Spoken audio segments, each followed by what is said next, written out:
What is good, Ninja? OJ over here from PlayerEssence, and welcome to another PE, Nintendo Switch, and gaming news video. Today we've got some great topics for you guys, so let's go ahead and get right into it. .hack GU Last Recode will launch on November 3rd in the Americas. So a new 5-minute trailer has also been released. So .hack GU Last Recode will launch for the PlayStation 4 and PC via Steam in the Americas on Friday, November 3rd. Bandai Namco has confirmed. The collection will launch in Japan on November 1st and in Europe this fall. Over at the PlayStation blog, Bandai Namco has provided an overview of the game. So here's just a little bit of a refresher. I'll go over that and kind of talk about this franchise and maybe if I'll be picking it up. So, quote, for those who are new to the series or need a quick refresher, it has been a while. Granted, it's been like since the PS2, right? The .hack GU series takes place in 2017, where players following Haseo's, I think that's how you say it, I probably said that wrong, journey as he hunts down player killers, or PKs, players who kill other players in an MMORPG called The World. He logs into a game to pursue PK, in particular, Tri-Edge, the player who defeated his friend Shino in-game and put her into a coma in the real world from there on. Haseo trains to get stronger to find and defeat Tri-Edge and avenge Shino, all the while uncovering the mysteries of AIDA, a strange computer anomaly that infects players. The series takes place over 3 episodes, Volume 1 Rebirth, Volume 2 Reminisce, and Volume 3 Redemption. There's also the Thermal Disc. For those who are wondering if you'll be able to jump right into the series without playing the previous games, the thermal disc footage included within the game is here to help you along. There are a series of videos that provide details on what transpired in the first series and will help provide context for your upcoming journey. And there's also quite a bit of other things that you can look into or that they have there as well, but definitely if you already know about this series or watch the anime or whatever the case is, you're going to be far better off going into this. So this is really more for the core fans of the franchise. Now if you're really looking for an RPG to play on their PS4, that's pretty good. It got some good ratings back in the day, and I'm pretty sure this one's going to be a lot better because they have spruced up some things. The graphics look better, they've cleaned up the camera, they're making various changes to the project. Then yeah, I definitely think that you probably want to pick this one up. I'm still undecided yet, looking to see if I can potentially get a review code for it, but overall it does seem like it'd be a pretty good game to jump into, although I'm having some issues with my PlayStation 4 or whatever the software is with the Elgato. It's just not working. After about an hour or so, my PlayStation 4 freezes as far as the stream. PlayStation 4 still works on my TV, but the stream itself freezes, so since this isn't coming to Xbox One, it is coming to PC though, so I might check it out there. So yes, if I do check it out, it's definitely going to be the PC version of it, and that's probably the version that I'm most interested in just because of what you can do with the PC. But what do you guys think about this here? It's coming November 3rd, so not too far away. Definitely going to be something that you might want to plan and budget for when it comes to the holidays, because there are a ton of games coming out on PlayStation 4, Xbox One, PC, Nintendo Switch, especially in that holiday year. You know it's going to be packed, and November 3rd, that just seems like they're really sending it to get like slaughtered somehow. I don't know why you'd put this style of game in November 3rd. Maybe they don't care too much about the sales. Maybe they're just trying to maximize it. Maybe even offering something different for gamers out there, because there aren't a lot of huge Japanese RPGs launching in November. Just really there's not too much from other Japanese developers, because a lot of them know to stay away from that month, especially in the Americas. So interesting to see the launch date, but what do you guys think about this? I would love to hear you guys' thoughts as far as the .hack series, and if you're going to be picking this one up on the PlayStation 4 or the PC. Alright, and moving on to the next article here. Fast RMX September update will add 6 new tracks and 2 brand new cups, plus there's a Japanese release planned. So Shinin Multimedia will release a free update for Fast RMX in September that adds 6 new tracks and 2 new remixed cups to the futuristic racing game the company announced recently. Additionally, September is also when Shinin Multimedia will release the game in Japan.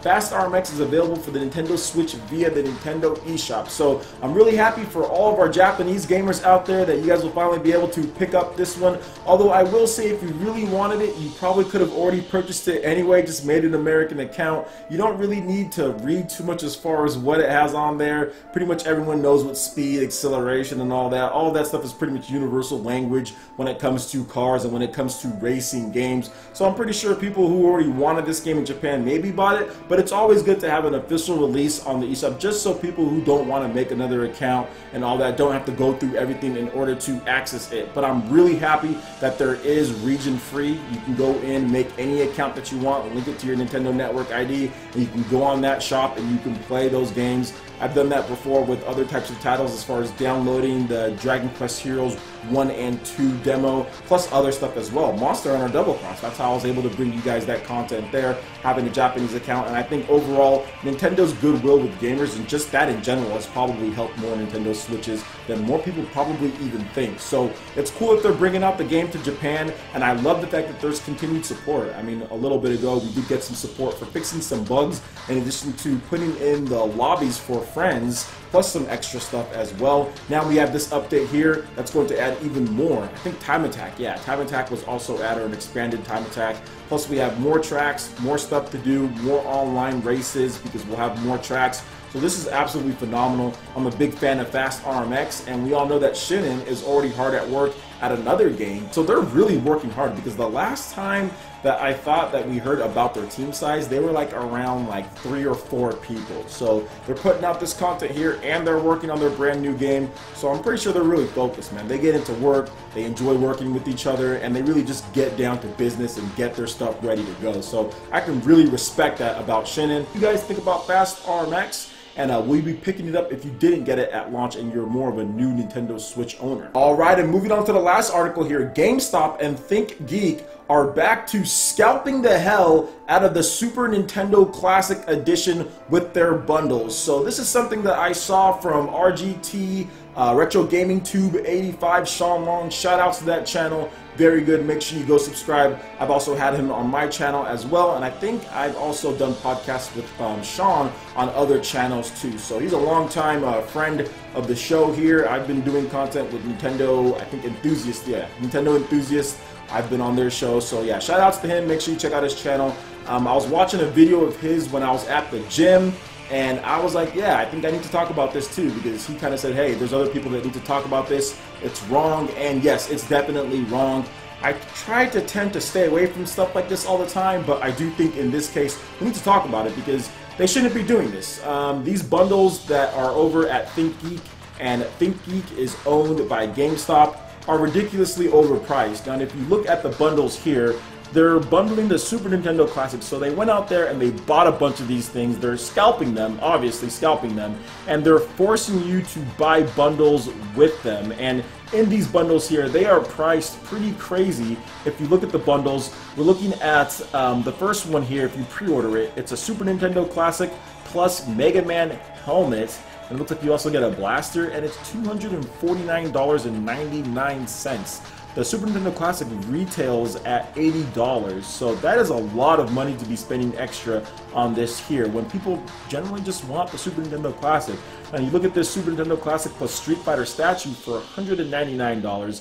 Yeah, once again, that's too much. That's a cool reused statue, but at the same time, Jesus, that's a lot of money to be spending. Now, if you look at this, other things that they have here, I mean, just for not sounding repetitive, but the cheapest one that they have here that I can see is it looks like a Tetris one, or a Super Nintendo Classic plus Mario plushies and like Mario stuff. I mean, for $150, $154.99. So it's not like cheaper. Like, I can understand if they're charging like for this Mario plushie thing, if it's like maybe $95 or maybe even $100, so $99 max, but $154 for this extra stuff. I mean, even this Legend of Zelda Breath of the Wild canvas, like a canvas of Legend of Zelda Breath of the Wild, they're charging $329.99 for that, just because they want to get rid of that extra stuff. Oh my gosh, $329.99. That is absolutely ridiculous. That is absolutely ridiculous that they'd be charging these prices, and they have the nerve to do this. And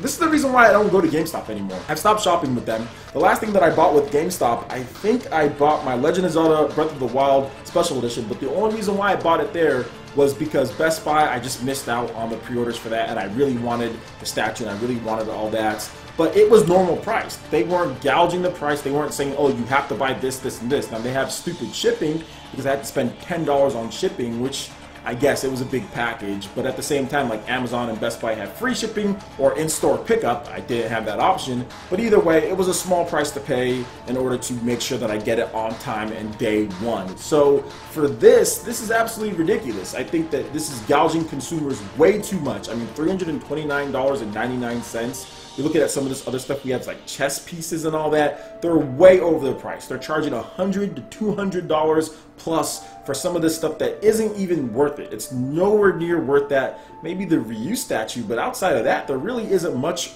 worth it. And the Mega Man hat. Once again, we come across the stupid looking Mega Man hat. That looks ridiculous. But that Zelda canvas, Jesus, $329. That's the one that I really can't get over. But, you know, we need to call these things out. Obviously, this is not good. I don't suggest doing any of this. Like, I don't suggest buying these, and I know people are gonna go rush over there and buy them because maybe they like some of this extra stuff, but I don't suggest buying it, and I think that people need to definitely let them know, as far as GameStop, that hey, I'm not gonna be shopping at your place anymore. Like, let's say if you already got a pre-order somewhere else, just say, hey, I'm not gonna shop at GameStop anymore, or I'm gonna stay away from there because of these type of practices. So I don't like it at all. Please make sure you let GameStop know. I'm definitely going to tweet GameStop and just say, hey, this price gouging with ThinkGeek is not cool for these Super Nintendo Classics. You know, it's not fair to gamers out there. When they say power to the players and all that, or power to the gamers, they really don't mean that. We'll see what they do as far as in-store. We'll see how much stock that they have for Super Nintendo Classic. I was able to pre-order 2 myself, and I'll be having a giveaway as well. So yeah, I got mine set, but at the same time, this is not cool at all. So let me know what you guys think about this, in addition to all the different topics that we discussed in this video. Alright guys, that wraps it up for this video here. Go ahead and check out the links in the description below. We've got Facebook, we've got Twitter. Go ahead and give us a like and a follow on our social media. It really helps us spread the content of PlayerEssence across the interwebs, in addition to YouTube. Also make sure you check out our Patreon page, pledge any tier. Be entered to win some awesome prizes each month. In addition to that, we have Discord voice chat and $10 prize each October for Mario Kart 8 Deluxe, Splatoon 2, and more. So support PE Live and PE Arena right here on PlayerEssence. Also make sure you hit that like button if you like this video. Lets me know you guys want more content like this going forward in the future. And subscribe to PlayerEssence for the latest news, reviews, discussions, and more. Thank you so much for watching, and we'll catch you Ninja for the next video. Peace.